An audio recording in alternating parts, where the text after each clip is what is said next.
Voici les frères qui viennent d'ici du nord du Chili, oui. On disait 18-25 heures, par exemple, les frères et sœurs pour venir ici, de Arica. Où sont les frères de Arica? Mettez-vous debout pour qu'on puisse vous applaudir. Un grand applaudissement pour les frères et sœurs, pour l'effort que vous êtes en train de faire. Où sont les frères d'Iquique? Là-bas aussi, un fort applaudissement pour eux aussi. Il y a aussi les frères et sœurs de Antofagasta. Où sont-ils? Il s'agit d'une grande comité, une grande église. C'est merveilleux. 18 heures d'Antofagasta jusqu'ici. Où sont les frères et sœurs de La Serena? Oui, les voici. La Serena, très bien. Il y a aussi les frères et sœurs de Calama. Calama, ils sont là. Quelle allégresse de vous avoir parmi nous. Et les frères et sœurs de Copiapo. Où sont-ils, Copiapo? Un applaudissement pour ceux de l'église de Copiapo. Puerto Natales. Où sont ceux de Puerto Natales? C'est la ville qui se trouve au sud du Chili. Et où est la sœur qui nous aide là-bas? Ah, elle est là. Que Dieu vous bénisse, ma sœur. Où sont les frères et sœurs de Conception? Un fort applaudissement pour l'église de Conception. La plupart des croyants de nationalité chilienne viennent de Conception. De Temuco. Où sont les frères et sœurs de Temuco? Très bien, oui. Et les frères et sœurs de Angol. Où sont ceux de Angol? Là aussi, très bien. Il y a un grand nombre de personnes. Où sont les frères et sœurs de Viña del Mar? Un applaudissement pour les frères et sœurs de Viña del Mar. Ce fut l'église la plus ancienne, où a commencé l'église ici au Chili. Talca, ils sont ici aussi. Rancagua, où sont les frères et sœurs de Rancagua? Un applaudissement pour les frères et sœurs de Rancagua. Où sont les frères et sœurs de Las Condes? Las Condes. Bien, félicitations, l'église est grande. Où sont ceux de San Fernando? Ici. Quelle joie de partager avec vous, mes frères et sœurs. Félicitations. Santiago, l'église de Santiago. Un applaudissement. Bien, quelle joie. Aujourd'hui, Dieu va faire que tous ces cœurs puissent agir et puissent sentir quelque chose de très spécial. Mais pourquoi? Car aujourd'hui va venir face à vous, dans quelques instants, cette femme de Dieu, cette femme que Dieu a utilisée autant qu'instrument pour révéler et pour faire connaître ce Dieu qui vit et qui nous enseigne l'Évangile et la doctrine. C'est pour cela, avec vous, un fort applaudissement. Avec vous, notre sœur Maria-Luisa. Bonsoir. Que Dieu vous bénisse, mes très chers frères et très chères sœurs. Que Dieu vous bénisse. Et notre Dieu, dans sa promesse si merveilleuse que le Seigneur a faite, le Seigneur Jésus-Christ, lorsqu'il a donné l'ordre à ses disciples et qu'il leur a dit « Allez et partez dans le monde entier pour prêcher l'Évangile. » Celui qui croira quoi? Sera sauvé. Donc ça, c'est la merveilleuse promesse que nous avons du Seigneur, mais que nous sommes juste une seule famille en le Seigneur. Car le Seigneur Jésus-Christ est venu pour cela. Lui, il est venu pour unifier, pour unir les personnes, les êtres humains. Il est venu pour apporter la bénédiction de Dieu à tous les êtres humains. Il est venu pour bénir et que tous les êtres humains, nous puissions ressentir que nous avions un être suprême qui nous gouverne, un être suprême qui nous bénit. Que la gloire soit pour notre Dieu. Vous pouvez vous asseoir, mes frères et sœurs. Vous pouvez vous asseoir. Et comme j'étais en train de vous dire, le Seigneur, il est venu pour sauver, pour secourir, pour unir, afin que les personnes ne vivent pas séparées les uns les autres, afin qu'aucune personne soit victime de discrimination. Le Seigneur est venu pour apporter l'union dans notre vie, à travers son évangile si merveilleux. Nous allons donc apprendre pour valoriser notre Dieu et aussi pour apprendre la doctrine et ainsi pouvoir défendre la parole de Dieu devant les personnes, devant le monde, peu importe qui ce soit, car aujourd'hui, il y a tant de mentalités et tant de concepts par rapport à Dieu, par rapport à l'humanité, par rapport au monde, par rapport à toutes les choses. Donc nous devons apprendre beaucoup de doctrines Nous devons la garder dans notre cœur et de cette façon aussi pouvoir l'enseigner et expliquer aux personnes et pour que nous aussi nous puissions avoir cette conviction et que nous soyons certains en quoi nous sommes en train de croire dans le chemin dans lequel nous sommes en train de marcher. En ça, nous allons nous occuper aujourd'hui de faire ce parallèle entre la loi de Moïse, de l'évangile du Seigneur Jésus-Christ pour qu'à la fin, le Seigneur puisse nous donner ces bénédictions que nous tous nous attendions et le Seigneur va se plaire de ce que nous faisons car nous dédions toujours le temps pour l'honorer, pour méditer en lui, pour lire sa parole et pour l'étudier. Car la Bible, ce n'est pas un livre décoratif qui doit rester à la bibliothèque.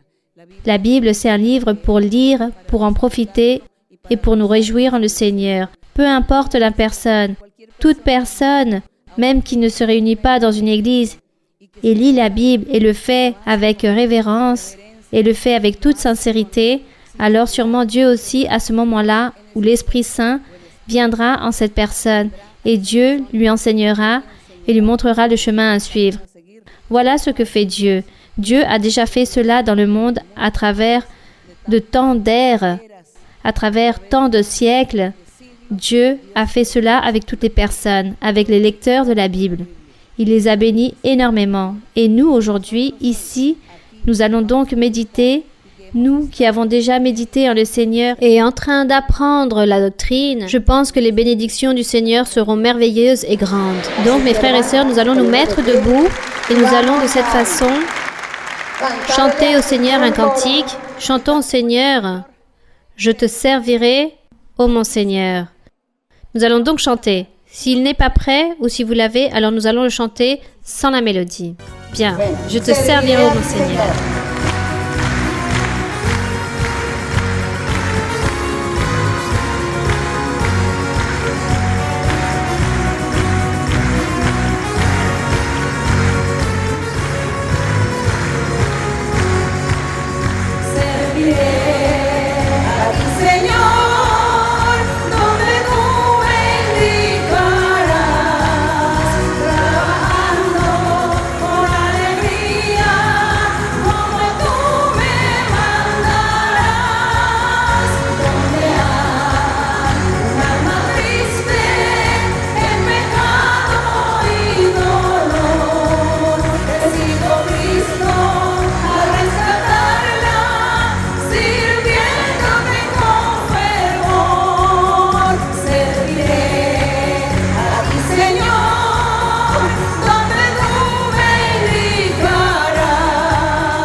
Béni soit le nom du Seigneur. Gloire à notre Dieu. Gloire à notre Dieu. Maintenant, nous allons donner l'espace aux frères et sœurs qui ont des questions. Vous pouvez vous asseoir. Et nous allons donc maintenant continuer avec les questions de ce soir. Bonsoir, ma sœur Mara-Luisa. Que le Seigneur vous bénisse. Le Seigneur me permet aujourd'hui d'accomplir 2 souhaits qu'il y a dans mon cœur. Le premier est celui de vous connaître, de pouvoir être ici avec vous pour vous connaître personnellement. Ma sœur Mara-Luisa, je voulais vous dire qu'en 2014, lorsqu'il y a eu toutes ces persécutions contre vous, moi je faisais partie de l'un de ces groupes, car moi aussi je vous persécutais beaucoup et je disais des choses très désagréables de vous à ma mère. Ma mère se réunit à l'église depuis beaucoup d'années et moi chaque fois que j'entendais les informations, je l'appelais. À l'époque je ne vivais pas avec elle et je lui disais regarde maman, regarde ceci, cela, tout ce qui se passe. Et ma mère, sage comme elle s'est toujours tue. Mais je sais qu'à travers sa prière, elle demandait à Dieu qu'il puisse changer mon cœur. Et en 2015, j'ai eu l'opportunité de vivre à nouveau aux côtés de ma mère et à ce moment-là, Je suis partie à l'église car j'ai voulu en moi aller à l'église. J'ai commencé à connaître l'église, à vous connaître. Et c'est vrai que le Seigneur commence à nous séduire vis-à-vis de tout cela et surtout par rapport à tout ce que vous faites pour chacun d'entre nous avec la fondation et tout cela. Ma sœur Marie-Louisa, l'autre souhait que j'avais dans mon cœur, c'est que je voulais vous demander personnellement pardon pour tout ce que j'ai fait et pour tout ce que j'ai dit. Merci beaucoup, ma sœur. Bien. Je pense que Dieu vous a déjà pardonné. Et si Dieu vous a pardonné, alors moi aussi je dois vous pardonner. Ne vous inquiétez pas, continuez vers l'avant. Continuez vers l'avant, car parfois Dieu permet que dans la vie, il nous arrive tellement de choses, bonnes ou mauvaises, pour qu'à travers cela, nous puissions connaître le Seigneur. Qu'à travers les bonnes choses, nous puissions connaître Dieu et à travers les mauvaises choses, nous puissions connaître Dieu. On remercie le Seigneur. Le plus beau et le plus merveilleux, c'est connaître Dieu. Et à lui, qu'est-ce qui lui est arrivé? C'est que maintenant, il est dans l'Église. N'est-ce pas? Vous avez triomphé par-dessus le diable. C'est cela. Vous avez triomphé. Le diable était heureux et joyeux avec cette âme. Et aujourd'hui, le diable a fracassé, car lui, il a triomphé. Maintenant, lui, il est avec notre Dieu. On remercie notre Dieu. Bien. Continuons avec une autre question. Ma sœur Marie-Louisa, bonsoir, que Dieu vous bénisse. Ma sœur, quelle joie et quelle allégresse j'ai aujourd'hui dans mon cœur d'être face à vous, la servante bien-aimée du Seigneur. Ma sœur Marie-Louisa, j'étais en train de me préparer pour ce moment même, et cela depuis un bon moment, et avec le souhait dans mon cœur de pouvoir vous poser une question. Mais je demandais au Seigneur que lui aussi, il puisse me révéler un verset.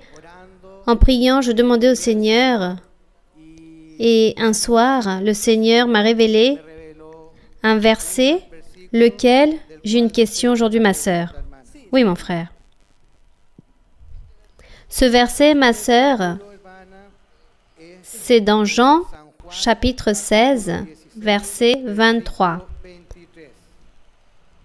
Donc, Jean 16, 23, oui? Jean 16, 23.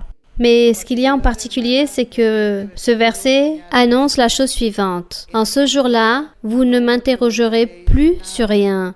En vérité, je vous le dis, ce que vous demanderez au Père, il vous le donnera en mon nom. Ma sœur, je voudrais complémenter ma question avec le livre de Jacques, chapitre 4, verset 3.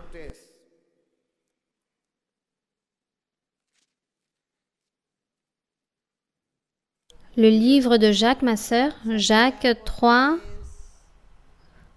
chapitre 4, ma sœur, verset 3. Oui?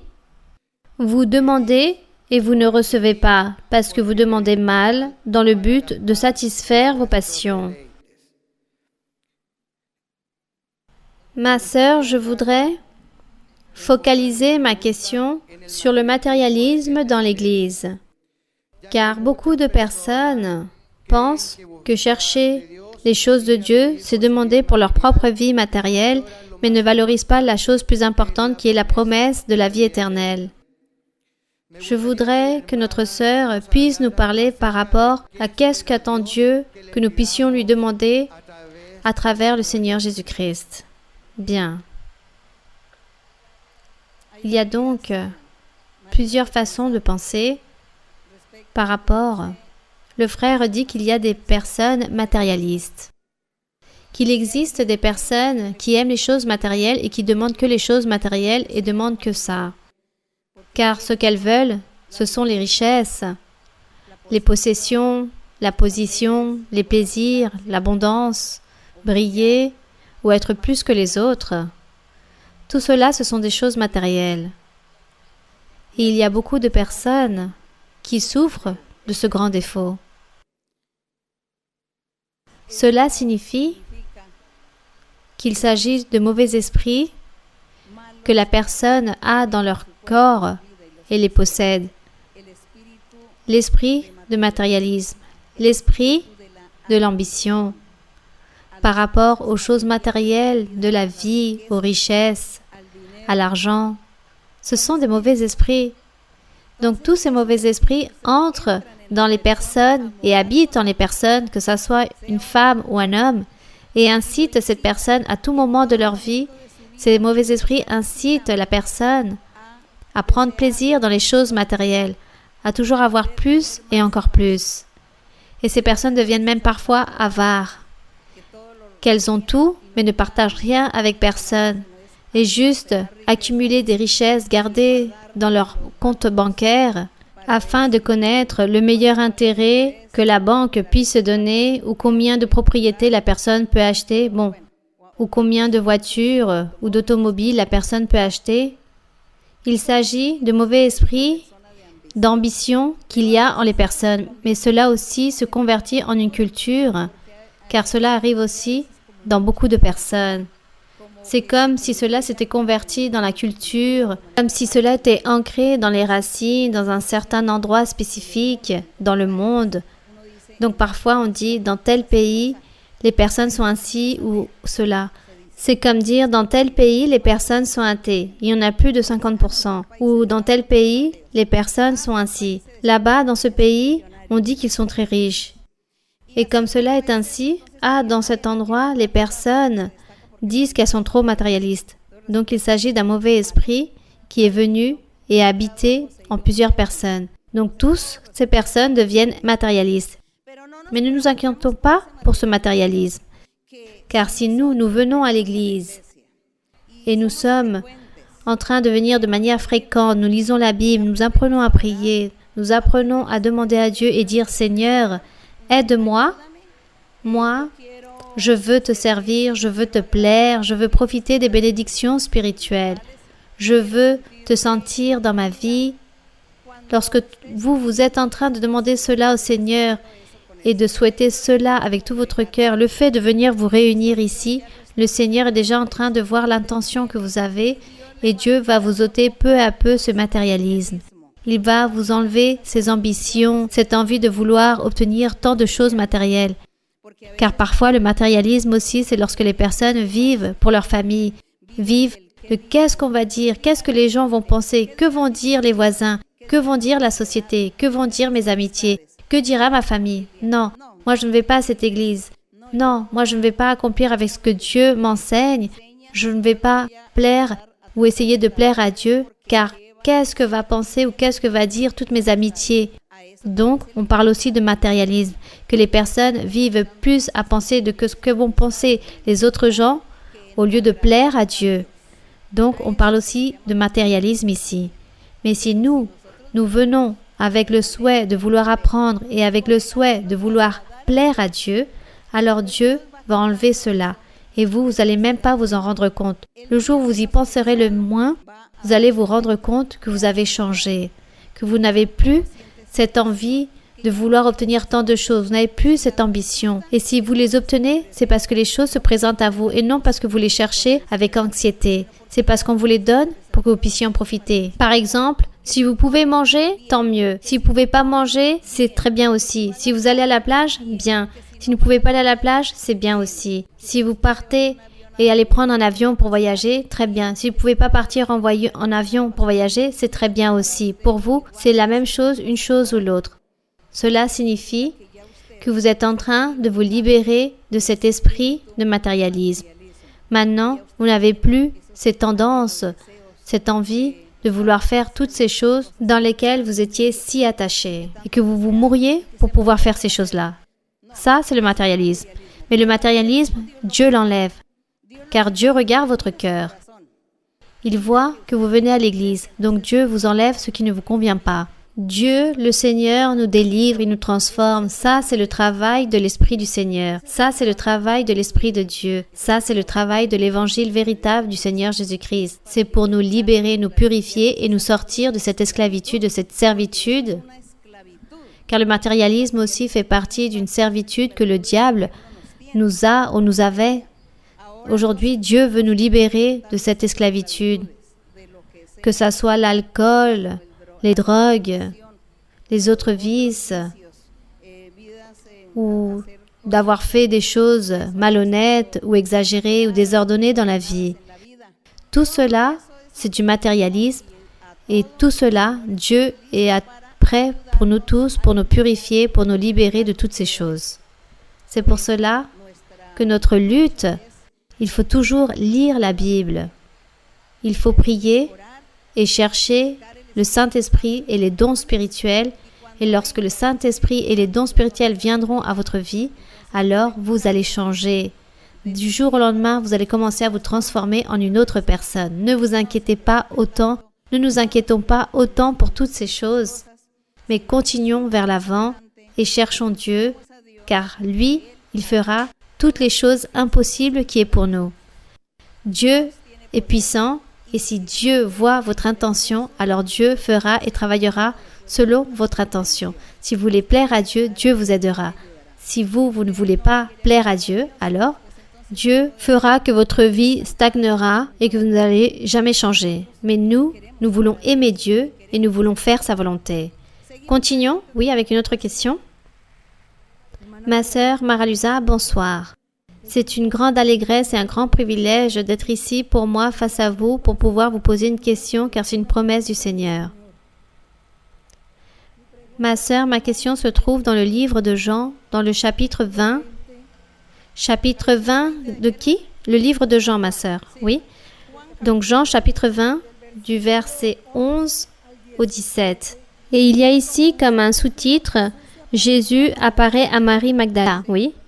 Mais ma question se focalise dans le verset 17 où Jésus dit à Marie Magdala, « Ne me touche pas, car je ne suis pas encore monté vers mon Père, mais va trouver mes frères et dis-leur que je monte vers mon Père et votre Père, vers mon Dieu et votre Dieu. » Ma question, ma sœur, l'inquiétude que j'ai, le doute, pourquoi le Seigneur Jésus a dit à Marie de Magdala, « Ne me touche pas. » Merci, ma sœur. Bon, le Seigneur n'a pas voulu donner cette bénédiction à Marie de Magdala, tout simplement.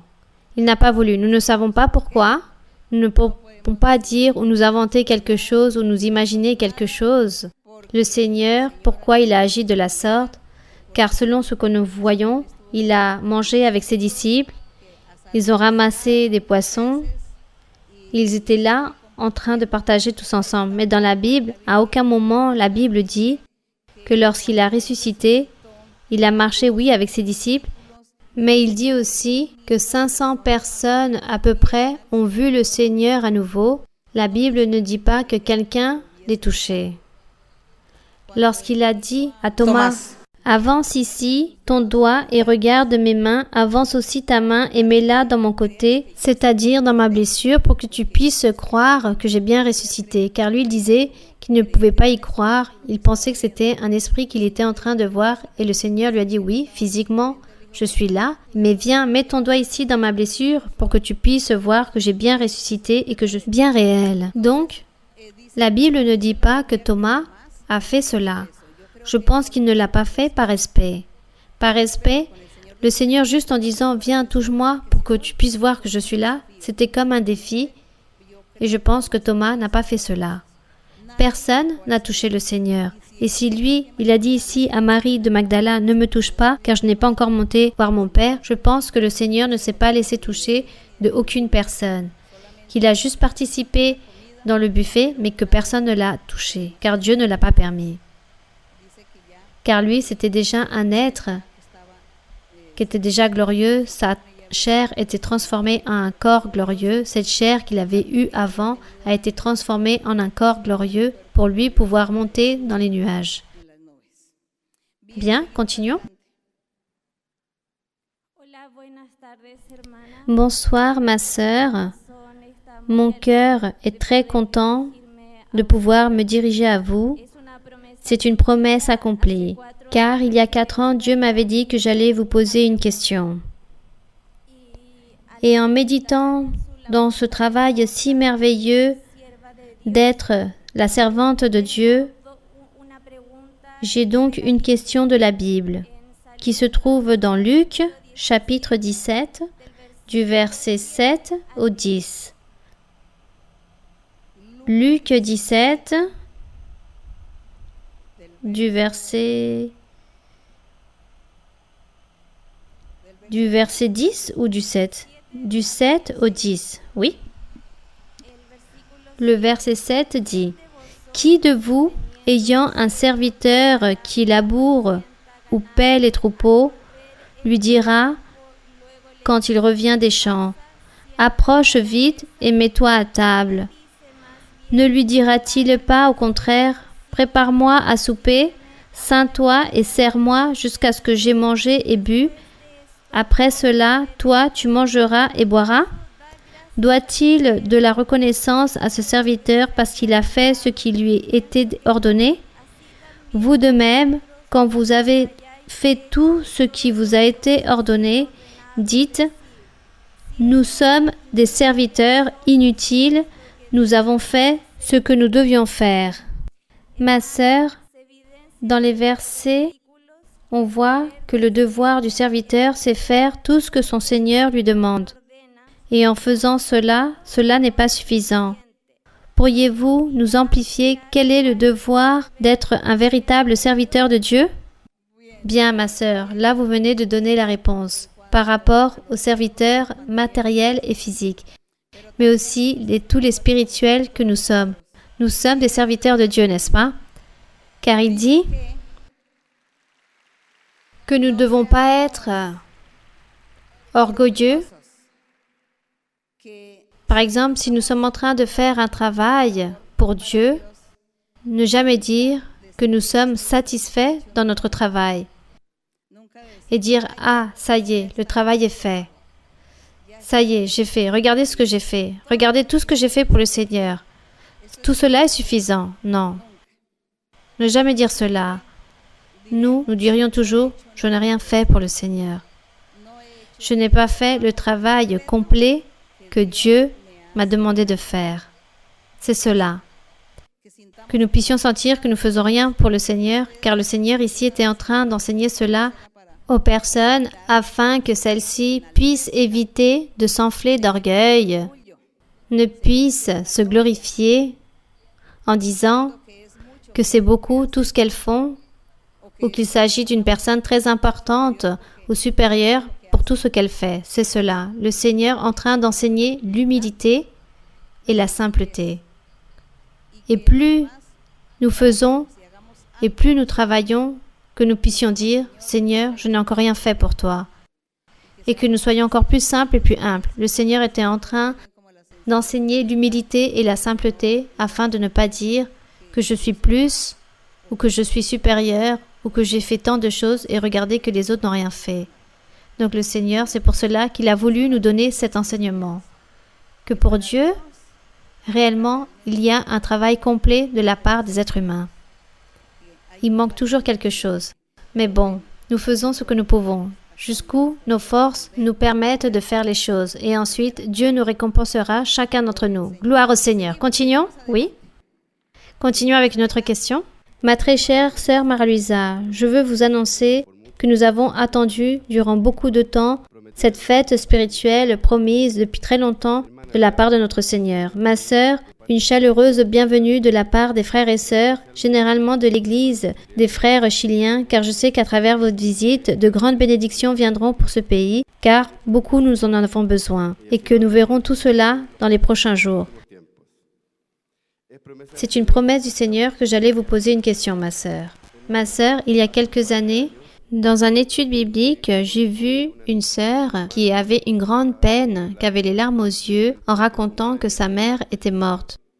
Que sa mère était très heureuse dans l'Église, mais n'avait jamais reçu le baptême avec le Saint-Esprit. Cette sœur était attristée, car elle avait entendu dire que dans l'Église, pour être sauvée, il fallait recevoir le baptême avec le Saint-Esprit, pour arriver au ciel avec le Seigneur. Et à travers cette situation, je me suis moi-même attristée, mais à la fois, je me suis rappelé que Dieu est très miséricordieux. Alors, je me suis inquiétée de chercher une réponse et je me suis focalisée à lire et à demander directement au Seigneur, car je ne voulais pas être rebelle ni sortir d'un seul centimètre de la doctrine. Alors, en lisant, j'ai trouvé plusieurs passages où l'apôtre Paul, Pierre, ainsi que le Seigneur Jésus-Christ indiquent que le Saint-Esprit, lorsqu'il vient en nous, il change notre être et à ce moment-là, nous sommes en train de renaître. Par exemple, dans le premier livre de Corinthiens 12, 3, il est écrit « C'est pourquoi je vous déclare que nul, s'il parle par l'Esprit de Dieu, ne dit Jésus est anathème. Et nul ne peut dire Jésus est le Seigneur si ce n'est par le Saint-Esprit. » Et dans Éphésiens 1, 13, il dit « En lui, vous avez cru et vous avez été scellés du Saint-Esprit qui avait été promis. » Et d'après ce que j'ai compris, nous pouvons faire un changement de vie lorsque le Saint-Esprit est en nous, car celui-ci nous guide, nous donne le discernement, nous appelons le Seigneur Jésus. En résumé, nous pouvons changer et accomplir toutes ces choses sans même avoir reçu le Saint-Esprit.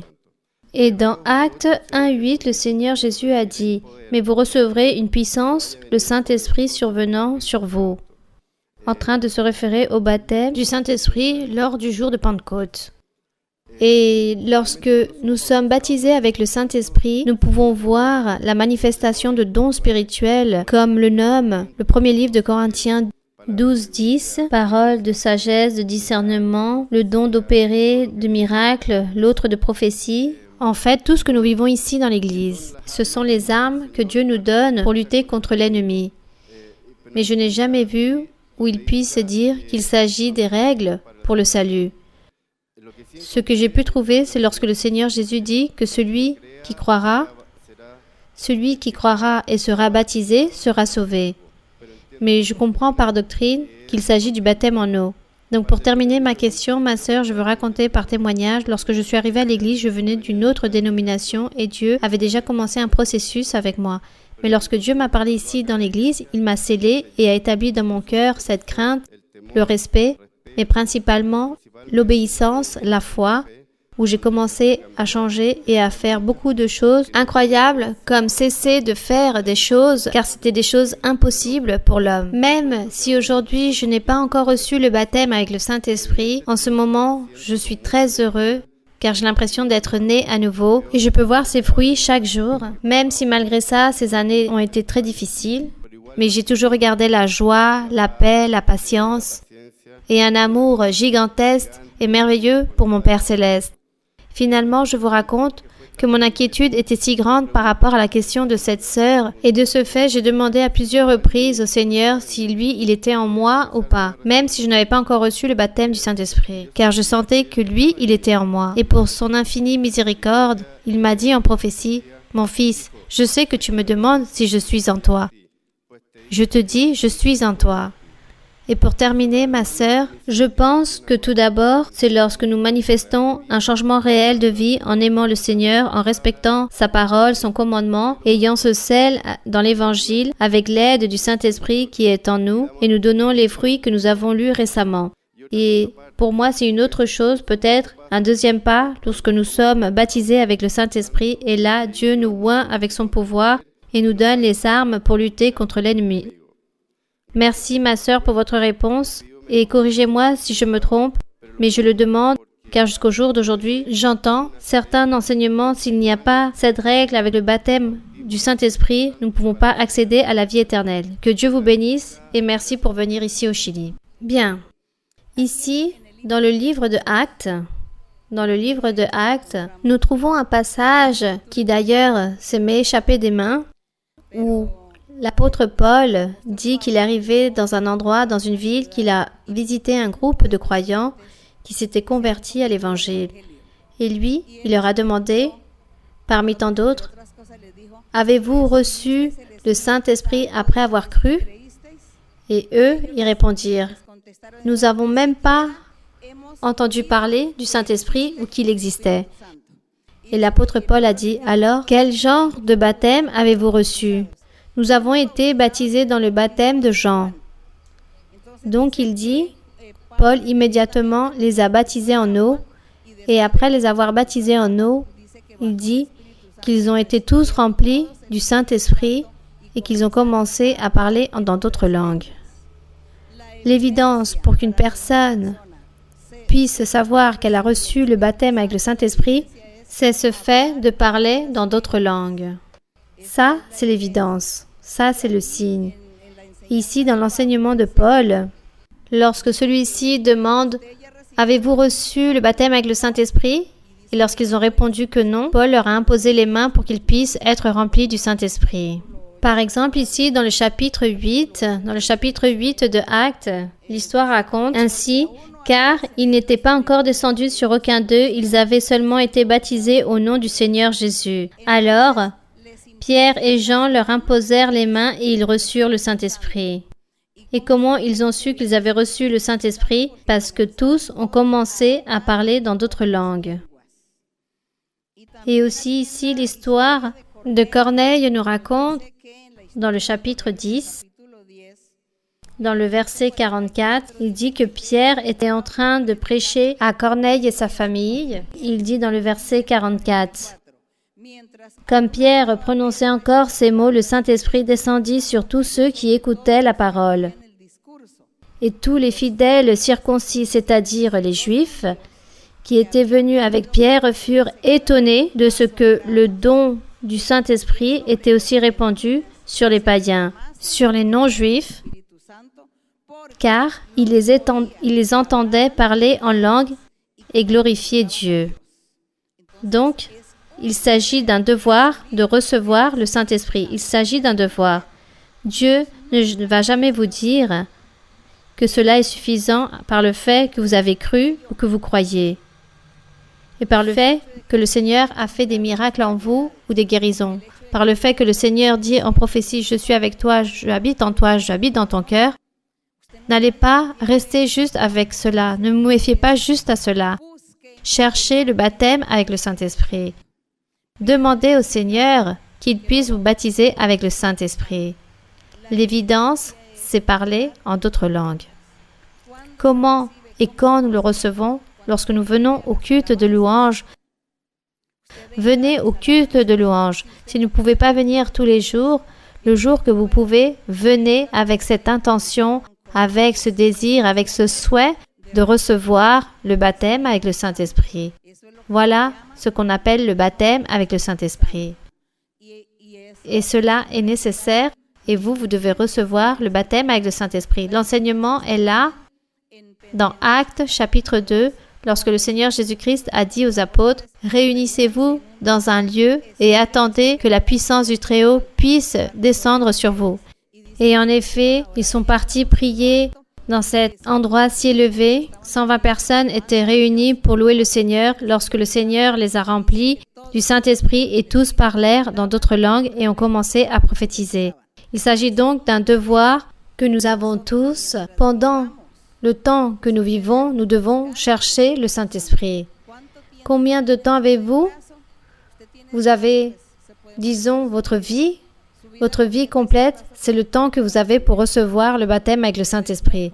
Mais il vaut mieux le recevoir très tôt, car à travers le baptême du Saint-Esprit, à travers le fait que vous puissiez recevoir le Saint-Esprit, viennent ensuite les dons spirituels dans votre vie.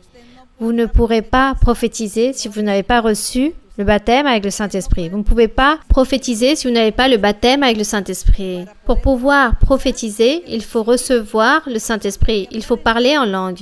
Voilà ce que la Bible enseigne. Alors, de ce fait, il y a des personnes qui se rassurent en disant « Dieu a dit qu'il allait être avec moi, que moi je lui appartiens, qu'il va me donner le salut. » Oui, on remercie le Seigneur, mais nous devons gagner des âmes pour le Seigneur. Nous devons avoir le don de la prophétie pour pouvoir prophétiser aux personnes. Car on dit qu'avec le don de la prophétie, nous gagnons beaucoup d'âmes pour le royaume des cieux. Alors, mes frères et sœurs, n'allez pas vous endormir. Ne dormez pas. Si vous aimez Dieu, si vous aimez le Seigneur, venez quand vous pouvez au culte de louange et concentrez-vous et demandez au Seigneur qu'il puisse vous baptiser avec le Saint-Esprit ou que le Saint-Esprit vienne dans votre vie, à votre bouche, que vous puissiez parler d'autres langues. Ça, c'est un devoir que nous avons, nous les croyants en Jésus-Christ, pour recevoir les dons spirituels comme celui de la prophétie. Il est donc important, si vous voulez être prophète de Dieu, vous devez parler en langue.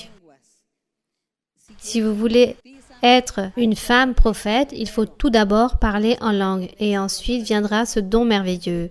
Le don de guérison, peut-être le Seigneur le donne à la personne et lui dira d'aller imposer les mains et Dieu appuiera cette personne et l'autre personne qui reçoit l'imposition guérira. Mais pour prophétiser, il est très important de recevoir le baptême du Saint-Esprit. C'est un devoir. C'est une prescription. Donc il faut lire Actes, car là, nous allons trouver la réponse et nous allons trouver aussi les vécus des apôtres, de leur travail d'évangéliser que eux ils ont fait. Bien. Continuons? Oui, continuons vers l'avant. Bonsoir mes frères et sœurs, bonsoir ma sœur Maralusa, bienvenue. Je voudrais vous poser une question. Oui ma sœur? Moi je demandais au Seigneur qu'il puisse me montrer et beaucoup de fois j'ai lu la mort de Lazare et la résurrection qu'il a eue comme l'un des miracles les plus de ce que le Seigneur puisse nous montrer, de ce qui était plus, de ce que nous puissions dire, qu'il a laissé voir. Et le Seigneur, dans ce passage, Jean 11, il nous fait une représentation du salut de l'Évangile. C'est vivre pour lui, que lui, c'est la résurrection. Dans le verset 39 de Jean 11, le Seigneur dit « Dotez la pierre ». Ma sœur, je voudrais savoir que représente cette pierre dans notre vie spirituelle, car dans plusieurs passages, ils font référence à cette vie spirituelle, aux morts, à la résurrection et le fait de croire en lui. Et aussi, ma sœur, excusez-moi si je vous interromps. À l'époque d'avant, les tombeaux, c'était comme des grottes. Donc, les portes de ces cavernes étaient en pierre. Donc, lorsqu'ils ont enterré Lazare, ils avaient déjà établi cette pierre afin que personne puisse profaner ce tombeau. Et le Seigneur Jésus a dit « ôtez cette pierre ». Mais cela n'a aucun significatif spirituel ou symbolique. Cette pierre du tombeau de Lazare n'a aucun significatif symbolique pour nous. Ça, ce fut quelque chose de physique tout simplement. Cependant, les pierres, dans certains passages de la Bible, comme lorsque dans Pierre, que le Seigneur Jésus-Christ dit que c'est la principale pierre, là, il y a une certaine connotation. Là, il s'agit bien d'une figure, que le Seigneur Jésus, c'est comme la pierre principale de la construction. Et que nous, les croyants, nous sommes des pierres vivantes. Nous sommes des pierres vivantes, pourquoi? Parce que Dieu nous compare à des pierres vivantes. Des pierres, car une pierre est forte et résistante. La pierre résiste au vent, à la chaleur, au froid. La pierre résiste absolument tout, même les coups. Et comme nous sommes des pierres vivantes, cela signifie que nous sommes des personnes qui résistons par rapport à tout ce que le diable peut venir nous faire faire. Nous résistons absolument tout.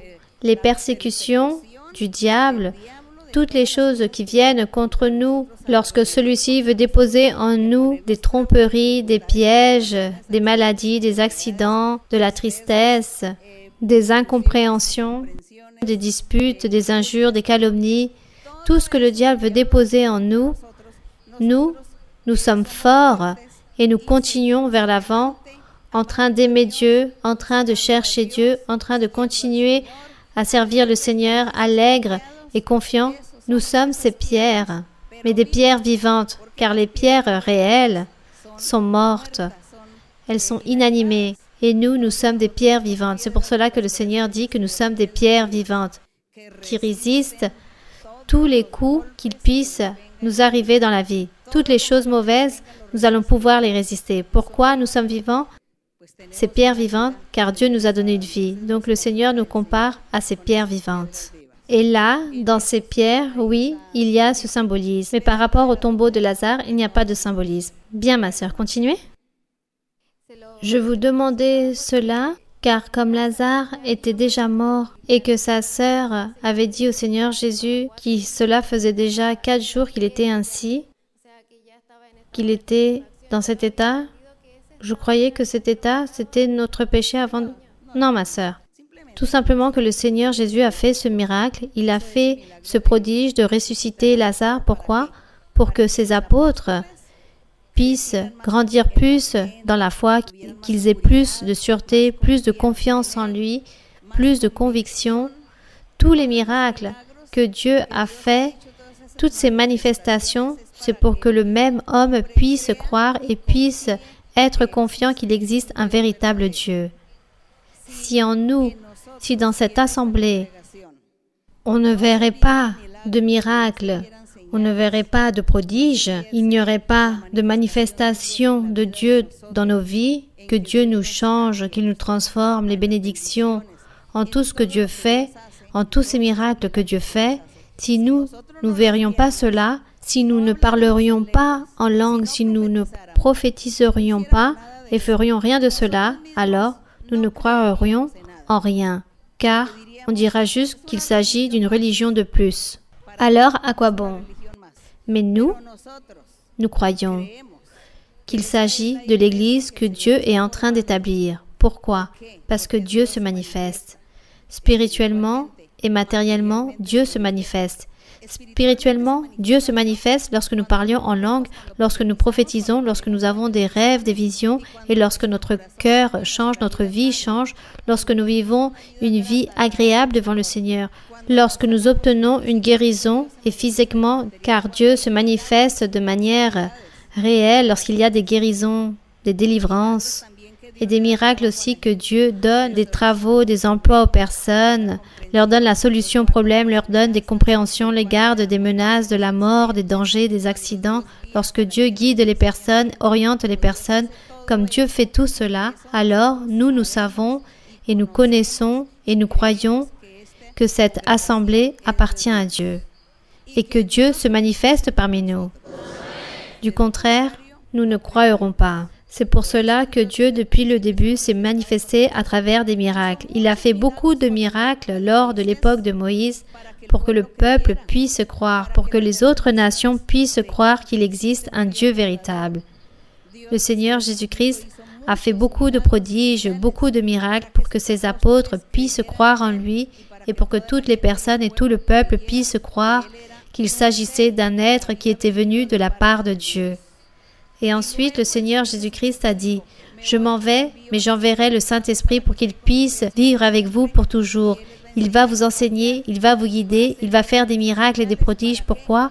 Pour que nous puissions croire et pour que le monde qui viendra et les personnes qui écouteront cet évangile que nous prêchons puissent croire qu'il existe un Dieu véritable qui se manifeste. C'est pour cela que Dieu réalise les miracles et les prodiges. Gloire à notre Dieu. Bien, continuons. Continuons avec une dernière question pour ce soir. Bonsoir, ma sœur Marie-Louisa, que Dieu vous bénisse. Mon cœur est rempli d'allégresse de pouvoir être face à vous. Je me sens vraiment très heureuse, car beaucoup de frères et sœurs ont même attendu 5 ans et dans d'autres pays, voire 10 ans pour pouvoir être face à la servante bien-aimée. Moi, j'ai juste attendu 1 an et demi pour avoir cette grande opportunité. Donc, je donne la gloire à Dieu, car il s'agit d'une promesse accomplie de pouvoir vous poser ici cette question. Je veux me centrer, ma sœur Marie-Louisa, dans Ecclésiaste 11, versets 9 et 10. En quoi? Dans Ecclésiaste? Ecclésiaste 11. Oui, Ecclésiaste 11. Vous pouvez lire, ma sœur. Dans le verset 9, il dit ainsi, « Jeune homme, réjouis-toi dans ta jeunesse, livre ton cœur à la joie pendant les jours de ta jeunesse. Marche dans les voies de ton cœur et selon les regards de tes yeux. Mais sache que par tout cela, Dieu t'appellera en jugement. Bannis de ton cœur le chagrin et éloigne le mal de ton corps, car la jeunesse et l'aurore sont vanité. » Nous comprenons, à travers beaucoup d'enseignements et d'études bibliques que nous avons vus, que nous, les jeunes, nous sommes aussi jugés par Dieu, de même comme pour les adultes. Nous savons, en tant que jeunes, nous sommes plus tentés à tomber dans les pièges de l'ennemi, car c'est lui qui nous attaque toujours au moment précis pour nous faire perdre beaucoup de bénédictions. Et dans les principaux problèmes de la jeunesse, dans la société que nous voyons en dehors de l'Église, il y a la consommation des boissons alcoolisées dans les mineurs de 14 ans, ainsi que l'initiation aux drogues, et plus précisément ici au Chili, la marijuana. Aussi, le mécontentement des corps, car les femmes en particulier ont tendance à être boulimiques ou anorexiques. Les problèmes aussi avec la façon du comment s'utilise l'Internet, car pour la plupart des jeunes, cela devient une addiction par le fait d'être constamment occupés par les réseaux sociaux. Aussi, le diable attaque beaucoup avec les dépressions ou avec les déstabilisations émotionnelles étant les principales morts des jeunes. Ma sœur Maralusa, je voudrais que vous puissiez beaucoup nous orienter, nous les jeunes de l'Église, de comment mener une vie sainte et droite devant Dieu, par le simple fait d'être toujours entourés dans un monde de péché. Et aussi, je voudrais savoir ou obtenir certains conseils pour les jeunes. Merci beaucoup, ma sœur. Eh bien, quel autre conseil de plus de ce qui est écrit ici dans Ecclésiaste 11, lorsqu'il dit, je vais relire ce que la sœur a lu, lorsqu'il dit, « Jeune homme, réjouis-toi dans ta jeunesse, livre ton cœur à la joie pendant les jours de ta jeunesse. Marche dans les voies de ton cœur et selon le regard de tes yeux, car les jeunes commencent à explorer le monde. Mais sache que pour tout cela, Dieu t'appellera en jugement, selon toutes tes actions, qu'elles soient bonnes ou mauvaises. Donc, bannis de ton cœur cela, éloigne-toi de ta chair les choses mauvaises. » Lorsqu'il dit « éloigne le mal de ton corps », c'est-à-dire les vices. Tout ce que font les adultes pratiquement aussi, le font les jeunes, les adolescents, les préadolescents. On voit aujourd'hui que tous pratiquent les mêmes péchés, les mêmes choses mauvaises. Le préadolescent, l'adolescent ou l'adulte le font. Et les personnes pensent, parce que celui-ci est adolescent ou préadolescent, n'a aucune responsabilité de ses actes, alors qu'en fait, oui. Si nous voyons les lois des humains, nous voyons que dans beaucoup de pays, il y a de la prison autant pour l'adulte que pour le préadolescent qui a commis quelque chose de mauvais. Si ceux-là font les lois des humains qui considèrent que le préadolescent qui ait pu faire quelque chose de mauvais ou qui ait commis un délit ou un crime est jugé de la même façon qu'un adulte, si les humains font cela, alors comment serait la pensée de Dieu? Que penserait le Seigneur? Que dira le Seigneur? Ici, il dit que Dieu te jugera de la même façon. Il dit aussi que cet adolescent doit être sage et intelligent dans tout ce qu'il fait dans sa vie. Car lui aussi, il a la capacité de réfléchir par rapport au commandement de Dieu, dans les valeurs de Dieu, dans les devoirs autant qu'humain. Maintenant, celui-ci a la capacité de pouvoir réfléchir, de penser, de faire la différence d'une chose à l'autre, de prendre une décision dans sa vie. Celui-ci a la capacité de réfléchir et de savoir s'il va être châtié, si les lois de l'humain le châtient, qu'il va beaucoup souffrir. Alors, comme lui, il a toutes ces capacités, nous pouvons voir comment Dieu aussi les traite de la même façon que si ça aurait été un adulte. C'est pourquoi nos enseignements dans l'Église est dirigé à tout le monde. L'enseignement et la doctrine que Dieu est en train de nous donner, nous sommes en train de la transmettre à tous, même pour les enfants. Vous-même, vous allez voir comment vos enfants vont apprendre la doctrine, même s'ils sont là en train de jouer. Car on pourrait croire qu'ils sont distraits par le jeu, mais en fait, ils font très attention à la doctrine, ils apprennent énormément. Si les enfants font ça tout petit, alors comment serait un préadolescent ou une préadolescente? Eux aussi, ils vont comprendre. Et de la même façon, eux aussi, ils doivent se garder et c'est pour cela qu'il y a la doctrine. Nous, dans l'Église, nous ne faisons pas des programmes spéciaux pour les personnes selon leur âge. Nous ne faisons pas des cultes des personnes âgées ou du 3e âge, ou les cultes pour les femmes ou pour les hommes, ou la réunion pour les jeunes ou pour les enfants. Nous ne faisons rien de cela, nous ne faisons aucune séparation par rapport à ce genre de culte.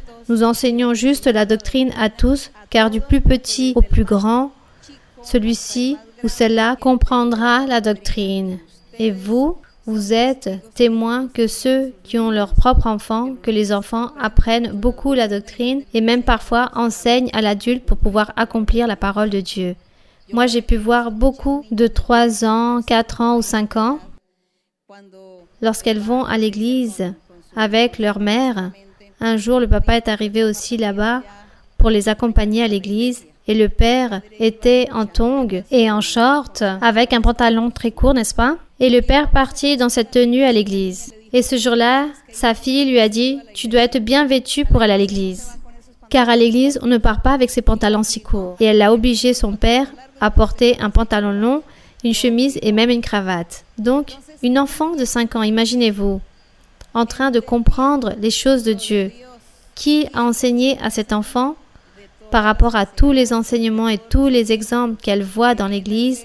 Ces enfants apprennent et enseignent aux adultes. Donc, les petites filles et les petits garçons enseignent à leurs parents lorsqu'ils sont dans leur foyer, lorsqu'ils sont en train de se disputer. L'enfant va dire « Et c'est ça que tu apprends? Cela déplaît à Dieu que tu sois toujours en train de te disputer ou en train de dire toutes ces choses. » Les parents m'ont déjà raconté cela, de quelle façon les enfants les corrigent. Et c'est beau de voir ça.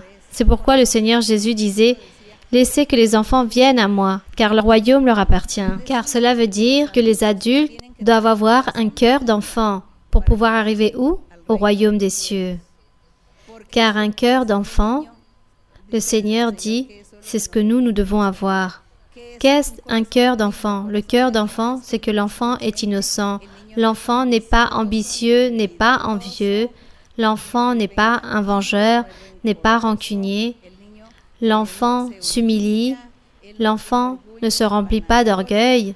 Est-ce que vous voyez que les enfants sont ainsi? Et le Seigneur dit que nous, les adultes, nous devons avoir un cœur d'enfant. Alors, d'où nous apprenons? Tous. Tous apprennent la doctrine. L'enseignement et la doctrine que nous donnons ici, c'est pour tous les âges. Et chacun d'entre nous, nous apprenons, car Dieu nous enseigne à tous. Et lui, il ne fait pas de différence par rapport aux âges ou par rapport aux personnes ou au sexe. Dieu ne fait pas de différence.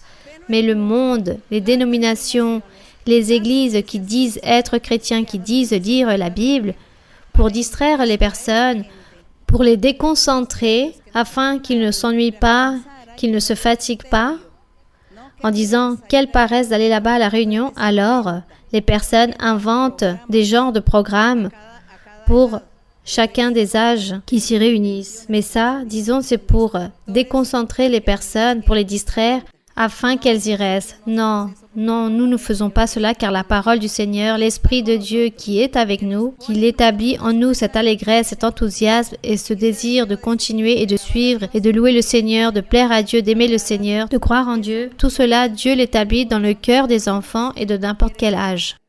Alors qu'il s'agisse d'adolescents ou préadolescents, ils ont les mêmes responsabilités que l'adulte. Ils apprennent de la même façon que l'enfant qui a 5 ans. Pour tous est la doctrine du Seigneur, et Dieu est pour tous, et Dieu dans le cœur de chacun d'entre nous, du plus petit jusqu'au plus grand, jusqu'à l'adulte.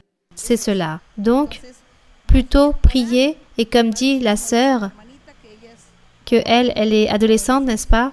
Alors, priez le Seigneur, demandez au Seigneur, et demandez à Dieu, donc les jeunes, garçons ou filles. Je ne sais pas comment vous nommez ici au Chili, les jeunes filles ou les jeunes garçons. Comment vous dites pour les enfants de 15 à 20 ans?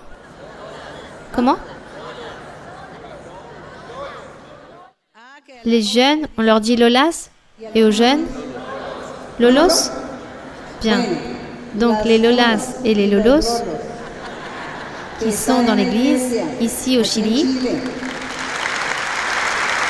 je vous conseille, oui, je vous conseille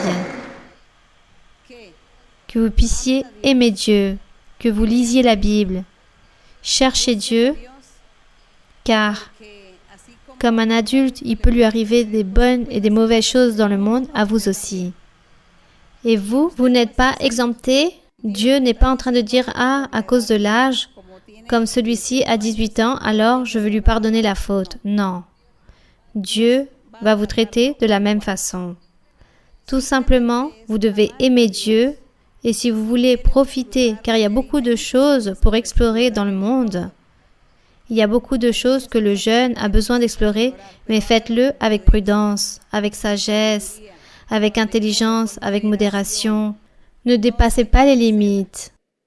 Et priez le Seigneur, s'il y a quelque chose en quoi vous doutez, que ce soit bon ou mauvais, demandez à Dieu, « Seigneur, moi j'ai envie de faire ceci ou cela, on m'a dit qu'il existe ceci, cela et que les choses sont de cette façon. Je ne sais pas, je ne connais pas. Seigneur, est-ce que cela est mauvais si je fais cela ?» Alors sûrement, Dieu, s'il vous aime, car si vous aimez Dieu, Dieu va vous répondre et va vous enseigner. Il va vous guider et il va vous orienter. Alors, ne nous laissons pas, ni les jeunes, ni les personnes de n'importe quel âge, ne lâchons jamais la main de Dieu. Faisons tout pour que Dieu puisse toujours nous accompagner à tout instant de notre vie. Bien, mes frères et sœurs. J'avais dit que c'était la dernière question. Le temps est passé. Allez, je vais donner encore l'opportunité à un autre frère et que ça soit la dernière question. Oui, mon frère. Bonsoir, ma sœur Mara-Luisa, et que Dieu vous bénisse énormément. C'est de grande joie et de grande allégresse de pouvoir vous recevoir ici dans cette fête spirituelle. Ma sœur, soyez la bienvenue ici dans mon pays du Chili. Les frères et sœurs de Rancagua, de laquelle j'appartiens, vous embrassent très fortement. Ces derniers vous transmettent leurs meilleures salutations et nous attendons promptement votre visite avec les bras ouverts. Ma sœur, ma question se trouve dans Philippiens, chapitre 4. Oui, mon frère, verset 11. Philippiens 4. Oui, mon frère, pouvez lire Philippiens 4, verset 11. Oui. Ce n'est pas en vue de mes besoins que je dis cela, car j'ai appris à être content de l'état où je me trouve. Je sais vivre dans l'humiliation et je sais vivre dans l'abondance. En tout et partout, j'ai appris à être rassasié et à avoir faim, à être dans l'abondance et à être dans la disette. Je puis tout par celui qui le fortifie. Ma sœur, en faisant référence à ces versets bibliques, ma question se base par rapport au contentement. Nous avons vu dans l'Église que parfois il y a des frères et sœurs qui ne sont jamais contents par rapport à ce qu'ils ont. Il y a toujours un oui, mais disons qu'ils n'ont pas ce contentement avec ce que Dieu nous donne, surtout du côté professionnel. Nous avons pu parfois entendre dire des frères et sœurs qui ne sont pas contents avec leur situation professionnelle. Et on se demande pourquoi. Alors, ma sœur, si vous pouviez nous amplifier ou nous guider par rapport au contentement que nous devons appliquer autant que doctrine dans l'Église du Seigneur. Que Dieu vous bénisse énormément, ma sœur. Bien, mon frère. Donc, pour les personnes à l'intérieur de l'Église qui ne sont pas satisfaites, qu'elles ne sont pas conformes avec ce qu'elles ont, avec leur travail, avec ce qu'elles reçoivent, cela signifie, cela a un nom, c'est que ces personnes ont un esprit de insatisfaction, un mauvais esprit de non-conformité, que cette personne est toujours mécontente et cela ne lui donne aucune paix. À cette personne qui a cet esprit de non-conformité, peu importe où cette personne se trouve, elle n'aura pas de paix. Car si elle se trouve dans le travail, cette personne ne sera pas conforme avec ce qu'elle gagne, ce qu'elle reçoit comme revenu, que ce soit dans le foyer, c'est pareil, dans son habitation. Cet esprit de non-conformité, il faut le chasser de nous. Il faut prier et demander au Seigneur qu'il puisse nous délivrer et avoir beaucoup de patience, comme ici enseignaient les apôtres. Avoir de la patience et être conforme, satisfait et très heureux et très content avec ce que nous avons. Car le véritable Fils de Dieu ou la véritable fille de Dieu, jamais il ne va lui manquer ce soutien. Dieu va toujours donner tout ce que cette personne a besoin à ses enfants. Et Dieu, sûrement, à certains de ses enfants, il va leur donner plus qu'à d'autres. Ça, c'est respectable. Mais Dieu ne va jamais abandonner ses enfants. Ainsi est la promesse dans un psaume. Lorsque le psaumiste dit, « Dans toute ma vie, je n'ai jamais vu, je n'ai point vu le juste abandonné, ni sa postérité, ni ses enfants mendiant son pain. Car les justes sont les enfants de Dieu. Le juste, c'est celui qui fait les choses bonnes devant Dieu. Eux, ce sont les justes. Et eux, ils ne vont jamais vivre abandonnés. Dieu leur donnera toujours de quoi se soutenir. Et nous devons nous habituer que Dieu donne plus à certains et que nous soyons toujours conformes et que nous soyons toujours en train de respecter la volonté de Dieu. Et si Dieu donne plus à l'un qu'à l'autre, alors sûrement il nous mettra à l'épreuve, mais nous continuerons à aimer Dieu.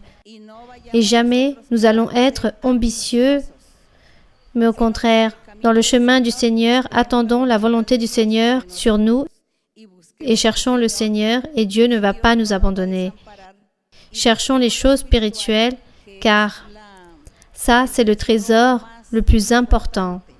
Rappelons-nous lorsque le Seigneur Jésus-Christ enseignait, lorsqu'il disait pourquoi une personne devait s'inquiéter et devait se précipiter dans la vie pour obtenir des richesses, pour obtenir tant de choses, tant de richesses, tant d'abondance, car la personne meurt et n'emporte rien, tout reste. Et qui va en profiter? Des personnes peut-être qui n'ont jamais mérité cela. Alors, soyons pratiques dans la vie et ne commençons pas à penser à toutes ces choses.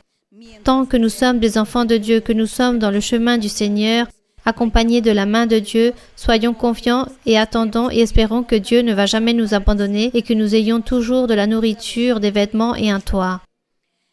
Ainsi seront nos enfants notre postérité, car ça c'est l'exemple que nous allons leur laisser, qu'ils puissent chercher Dieu pour que Dieu puisse faire la même chose avec eux, comme il l'a fait avec nous. C'est cela. Bonsoir ma sœur, que Dieu vous bénisse.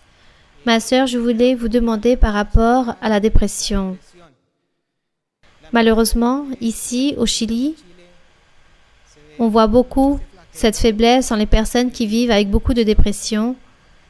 Même certains le décrivent comme une crise de panique, et ça, c'est une faiblesse qui affecte aussi les enfants depuis leur plus jeune âge. Même pour la société, ce sujet, c'est quelque chose de normal. Ici, à l'intérieur de l'Église, je pense qu'ici, à l'Église, au Chili, il y a eu beaucoup de personnes qui sont venues avec des dépressions et Dieu sûrement les a déjà délivrées. Et ceux qui viendront, Dieu va les délivrer aussi. Sachez que la dépression, c'est un mauvais esprit aussi. La dépression, il s'agit d'un mauvais esprit qui entre habiter en la personne. Pourquoi le frère dit qu'en dehors, pratiquement dans tout le pays, c'est quelque chose de commun, la dépression. Pourquoi? Car c'est à cause des hallucinogènes. Car les hallucinogènes, ce sont des mauvais esprits qui sont en train de vivre dans une plante. Donc, ces mauvais esprits sont venus habiter dans une plante appelée coca. Coca ou cocaïne, coca, car la plante, c'est la coca. Et lorsqu'ils font un processus, c'est la cocaïne, il me semble. Ou il y en a d'autres. La marijuana, l'amapola. Il y a beaucoup de plantes, mes frères et sœurs, sachez cela, il existe beaucoup de plantes qu'on appelle hallucinogènes. Mais ça, ce sont des mauvais esprits qui viennent et habitent dans cette plante. Dieu les a fait, sûrement Dieu les a créés pour mettre à l'épreuve l'humanité, l'homme, pour voir si l'homme utilise cette plante d'une manière désordonnée, exagérée, et elle cause du mal. Mais aussi, Dieu a établi beaucoup de mauvais esprits, car cette plante est vivante, elle fleurit et en détache une odeur très particulière. Donc, ces mauvais esprits qui vivent dans ces plantes, leur travail, c'est doper et faire que les personnes deviennent folles ou faire que ces personnes voient des choses étranges. Donc, la dépression vient de là, car les personnes consument ces hallucinogènes. Et cela, ce sont des mauvais esprits. Et ces mauvais esprits sortent de cette plante et entrent dans les personnes, dans leur cerveau. Et ensuite, les personnes commencent à sentir cette dépression, cette amertume et cette envie de se ôter la vie. Et ces personnes ne voient aucun sens à leur vie. Ces personnes ne sentent pas d'allégresse, de joie ou de paix, car il s'agit d'un mauvais esprit qui est venu pour posséder cette personne. Alors, c'est à cause de tout cela, à cause de la consommation de ces herbes, de ces plantes, La consommation en exagération fait que les personnes vivent cette vie de cette situation de cette manière. C'est pour cela que toutes les personnes dans beaucoup de pays, dans certains pays qui consomment des hallucinogènes, dans d'autres, c'est le tabac. Bon, il existe tant de choses. Les personnes exagèrent avec certaines herbes, des herbes qui leur donnent soi-disant la joie, l'allégresse, car ils ressentent des choses et qu'ils sont très actifs. Tout cela, ce sont des mauvais esprits. Et ces personnes, lorsqu'elles consomment de manière exagérée et excessive toutes ces choses, alors cela devient un vice et le mauvais esprit est là dans le corps de la personne en train de demander à cette personne qu'elle puisse consommer de plus en plus. Et la personne ne sent pas de joie et la dépression, c'est ce mauvais esprit. Donc nous, les croyants, les frères et sœurs qui sont là dans l'Église du Seigneur, qui certains sont déjà venus avec une dépression, ça, c'est des mauvais esprits lesquels vous avez été délivrés par le Seigneur. Mais les gens de l'extérieur, non. Et de ce fait, les personnes, comme ce sont leurs familles, ou leurs voisins, ou leurs amitiés, le jour où certains d'entre eux se plaignent auprès de vous et disent « Je me sens dépressif, j'ai envie de me ôter la vie, dans ma famille, il n'y a pas de paix, il n'y a pas d'allégresse, nous vivons très mal. » Parlez de Dieu, parlez à cette personne de Dieu et dites-lui « Pourquoi vous n'allez pas à mon église? Car dans mon église, Dieu se manifeste et Dieu fait des miracles. Dieu fait des guérisons et sûrement, si vous allez y aller, Dieu peut vous délivrer et peut vous donner cette joie et cette paix. » Voilà ce qu'il faut enseigner aux personnes. Parfois, nous allons à un endroit où il existe beaucoup de sorcellerie. Il y a des villes, des lieux, des secteurs où il existe beaucoup de sorcellerie et d'envoûtement. Les démons sont là en train de travailler et les personnes vivent tristes et malades à cause des sorcelleries. Mais il serait très bon que ces personnes, car je sais qu'il y a beaucoup d'endroits où ces personnes sont arrivées à l'église et sont en train de connaître les choses de Dieu et sont en train d'être délivrées de toutes ces sorcelleries. Car il existe des pays, des secteurs, il y a beaucoup de lieux dans le monde que les personnes se spécialisent, ou disons le diable spécialise les personnes à réaliser certaines pratiques et les personnes vivent esclaves du diable. Il y a d'autres endroits aussi où on pratique le vaudou et les personnes disent qu'elles font même marcher les morts et on parle de momies et qu'un mort, ils peuvent les faire marcher car un démon fait marcher un cadavre. Donc, lorsque nous voyons dans différents lieux du monde qu'on pratique beaucoup de choses et cela attriste et que la personne souffre, les personnes souffrent à cause de cela car le diable veut que les humains puissent souffrir et puissent vivre une vie amère et c'est pour cela qu'il fait tout cela. Mais pour tout, il y a une solution. La solution, c'est notre Dieu véritable. La solution, c'est que le Seigneur Jésus-Christ fait beaucoup de miracles, délivre et que nous devons parler à ces personnes et prier pour toutes ces personnes pour que Dieu puisse les libérer. Où la parole du Seigneur est arrivée dans ces lieux où on pratique tant de choses, les personnes sont en train de se guérir et en train de se libérer. Par exemple, moi, je connais des témoignages de beaucoup de personnes dans le travail que nous sommes en train de faire dans la fondation. À la fondation, il y a beaucoup de personnes qui viennent en chaise roulante avec des maladies de cancer ou de malformations aussi, avec beaucoup de malformations ainsi ou comme ça. D'autres qui viennent avec la tête ainsi, qui ne peuvent pas se redresser et ainsi viennent beaucoup de personnes à la fondation, même dans les événements. Donc moi, je demande au Seigneur qu'il puisse les guérir, qu'il puisse les délivrer. Regarde, Seigneur, cette personne, comment elle vit. Et le Seigneur dit qu'il va guérir cette personne peu à peu. Alors moi, je dis à la personne que peu à peu, vous allez guérir. Ne vous inquiétez pas par rapport à cette malformation dont vous êtes victime. Et ainsi, cela est arrivé. Aujourd'hui, je vois les personnes qui guérissent. Celui qui était tordu, j'ai été très stupéfaite. Car il y avait une personne dont son cou était complètement tordu et tourné vers l'arrière. Et aujourd'hui, cette personne est tout à fait normale. Les personnes affectées de protubérances ou de bosses sont complètement guéries. Car ça aussi, ce sont des mauvais esprits. Il s'agit de mauvais esprits qui entrent et possèdent la personne à cause des sorcelleries ou d'envoûtements, à cause des hallucinogènes, à cause de tellement de vices ou tellement de pratiques que les personnes font. Et c'est pour cela que viennent toutes ces maladies. Mais ça, c'est le démon, c'est le diable qui est en train d'habiter en eux. Donc, mes frères et sœurs, je vous demande que vous puissiez demander au Seigneur un cadeau. Dans notre prière, vous allez demander aujourd'hui au Seigneur qu'il puisse vous donner les dons spirituels et le pouvoir pour chasser les démons, pour chasser les sorcelleries. Pour demander au Seigneur qu'il puisse vous donner ce pouvoir pour couper tous ces vices, pour ôter les dépressions, pour enlever les vices de tous ces hallucinogènes, que les personnes puissent être modérées. Demandez au Seigneur tous ces jolis cadeaux et que le Seigneur puisse vous donner ce pouvoir de pouvoir travailler contre le diable, pour chasser le diable, pour chasser les démons, pour chasser toutes ces maladies des corps des personnes, que lorsque vous imposez les mains, qu'il y ait des miracles dans l'assemblée. Demandez au Seigneur toutes ces choses. Donc, mes frères et sœurs, j'espère que vous avez pu apprendre, mes très chers frères et sœurs du Chili, vous avez pu apprendre quelque chose et que vous puissiez recevoir la bénédiction du Seigneur, que vous puissiez recevoir les dons spirituels, que puisse se réaliser beaucoup de baptêmes avec le Saint-Esprit, que vous puissiez parler en langue, car le Seigneur dit dans Éphésiens 1, lisez dans Éphésiens, car le Seigneur dit que le Saint-Esprit, le Seigneur, nous l'offre comme un sceau du salut. Lorsque quelqu'un réalise une affaire, donc, soit les personnes établissent un timbre ou des empreintes ou un sceau pour dire « nous allons réaliser cette affaire ». Celui qui ne réalise pas cette affaire perd. Mais le Seigneur a fait cette promesse avec nous. Il s'est compromis à nous donner le salut et la vie éternelle. Donc il dit, afin que vous puissiez croire que je vais vous sauver, je vais vous donner mon esprit. Il nous a donné son esprit. Alors, nous devons tous recevoir le baptême avec le Saint-Esprit. Voilà ce que nous allons demander aussi au Seigneur. Que Dieu vous bénisse.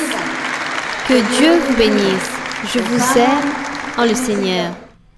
Et que vous soyez toujours prêts devant la présence de notre Dieu. Que vous soyez des bons soldats de Jésus-Christ. Et que Dieu vous bénisse et vous donne beaucoup de dons et que le Seigneur fasse beaucoup de miracles et de prodiges en chacun d'entre vous et dans cette nation et que Dieu bénisse cette nation. Que le Seigneur puisse tous vous bénir. Nous allons nous mettre debout et nous allons chanter au Seigneur « Quelle merveille que Christ m'ait trouvé ! Quelle merveille que Christ m'ait trouvé ! Gloire à Dieu !» Chantons ce cantique. Cantique 39, je pense, 139. Même si je sais que certains n'ont pas apporté leur livre de cantiques, on peut chanter ce cantique? Nous allons donc chanter et nous allons faire notre prière pour ensuite présenter vos besoins.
Au Seigneur, puissant est le Seigneur.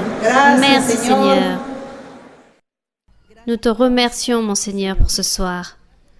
Nous te remercions pour ton amour, pour ta miséricorde, pour être parmi nous, pour nous écouter, pour nous aider, Seigneur, avec la méditation de ta parole. Et merci, Seigneur, aussi pour préparer les cœurs pour l'enseignement et pour l'apprentissage de ta parole, de tes chemins. Merci, Seigneur, pour tous les miracles que tu as réalisés, pour toutes les bénédictions que tu as données aujourd'hui, à toutes les personnes, à tous ceux ici réunis, et aussi pour ceux qui vont nous voir à travers la vidéo, mon Seigneur. Merci, Seigneur, car eux aussi, il y a de grandes bénédictions de ta part. Et je te dis, mon Seigneur, que nous, aujourd'hui, nous sommes ici en train de lutter, en train de continuer vers l'avant dans ce sentier que tu nous as tracé, en train de faire, ou du moins en train d'essayer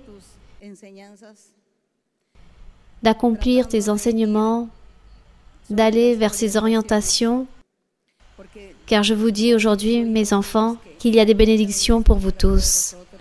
Je vais vous donner de l'allégresse, de la joie, à chaque cœur, à chacun d'entre vous, je vous donnerai une bénédiction très spéciale. Et tous ceux qui me cherchent, qui s'efforcent, je vais vous donner ce qu'il y a dans votre cœur, le souhait qu'il y a dans votre cœur. Il y aura beaucoup de changements qui viendront, beaucoup de triomphes. Et je vais ôter la tristesse et la lamentation qu'il y a dans certains. Je vais enlever le doute que certains ont, cette peur, cette crainte que certains ont par le fait de suivre mes sentiers. Je vais ôter tout cela, je vais purifier vos cœurs, vos âmes, et je vais vous donner beaucoup de triomphes et de victoires spirituelles et matérielles aussi.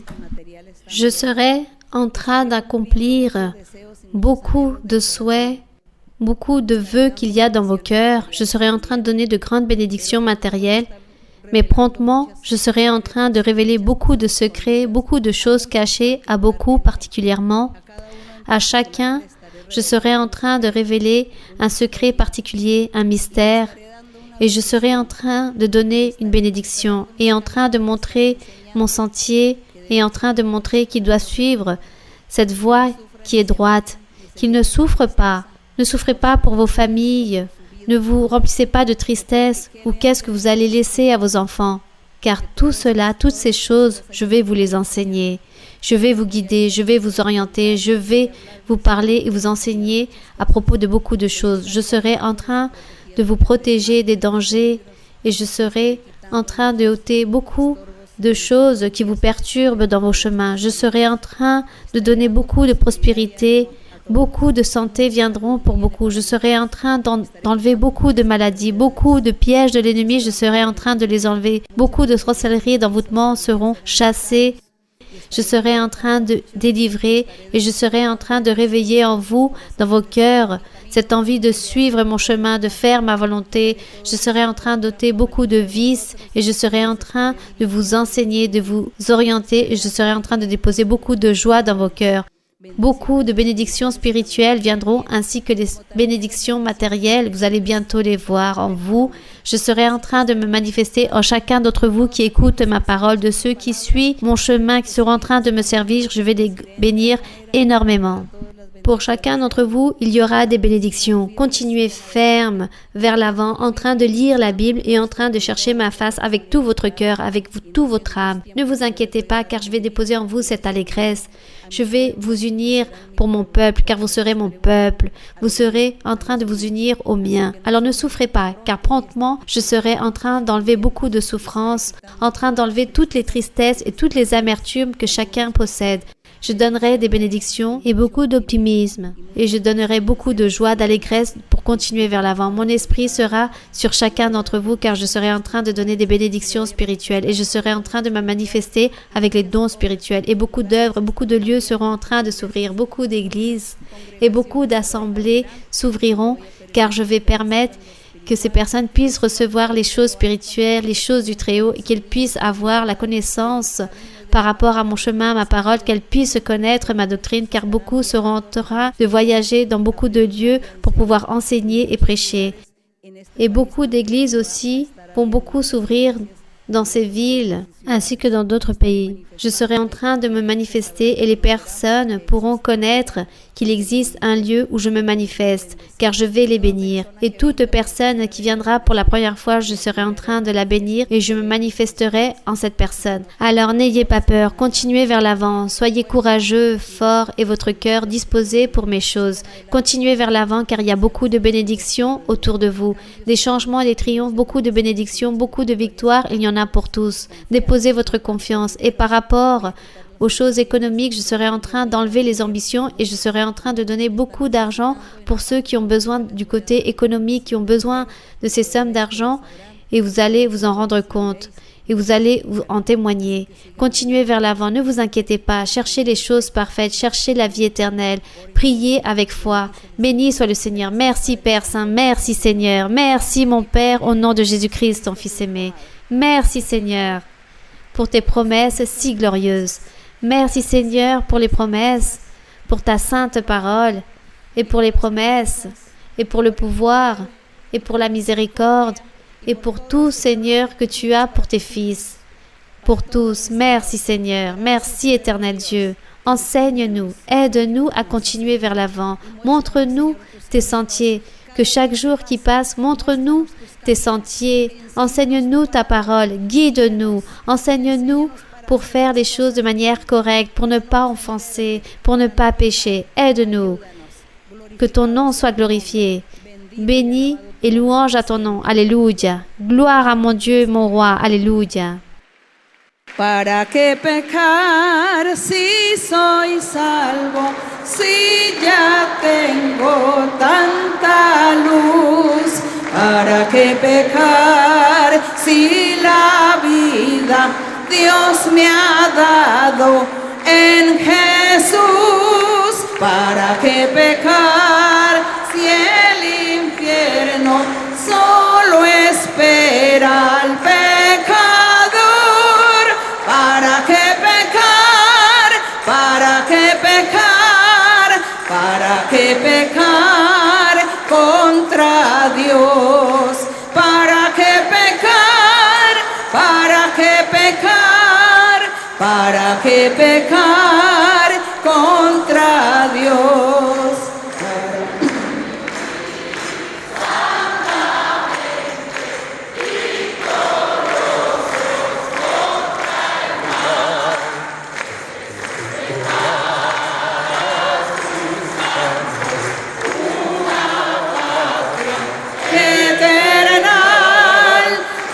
Patria hermosa en los cielos, donde inmundo no entrará.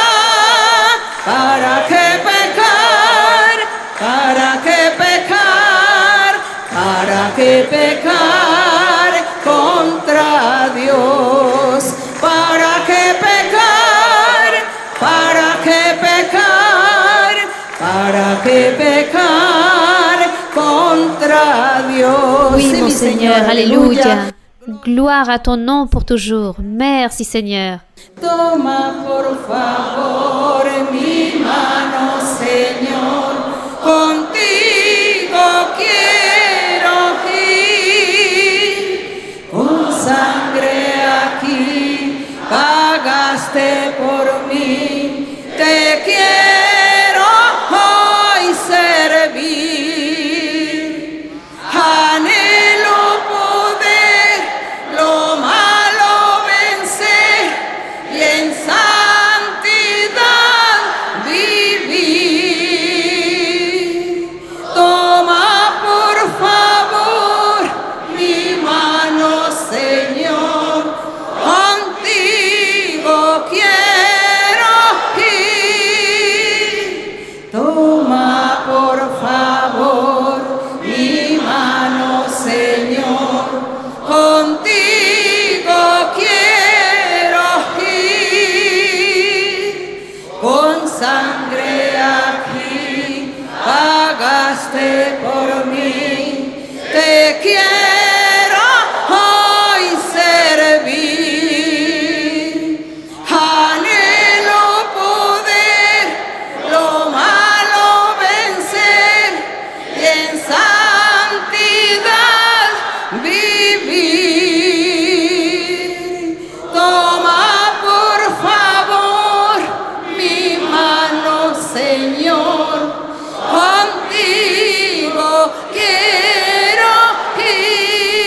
Gloire à mon Seigneur.